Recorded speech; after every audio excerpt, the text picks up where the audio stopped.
Hey there, what's up? In this video, I'll give you a quick guide on how you can add tax on WooCommerce. It's an essential step for online store owners to comply with tax laws and automatically calculate sales tax.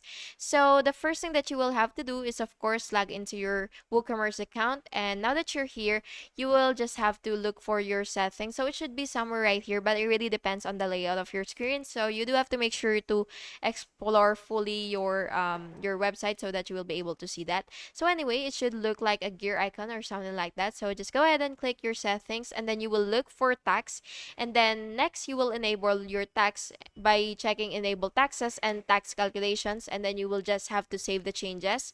And you could also add tax rate by clicking standard rates and then click insert row. And then you will enter the country or the state and then the rate, the name, and then you will just have to click save changes again.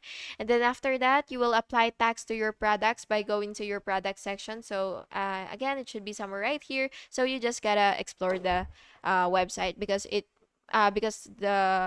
the features may vary depending on the version that you have. So yeah, anyway, once you see your products, just click edit product and then tax class and then you will just have to click save.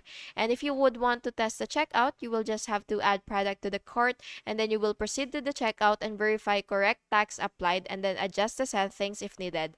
And yeah, that's how you can add tax on WooCommerce, and please make sure to like and subscribe for more videos like this. Thank you and have an awesome day.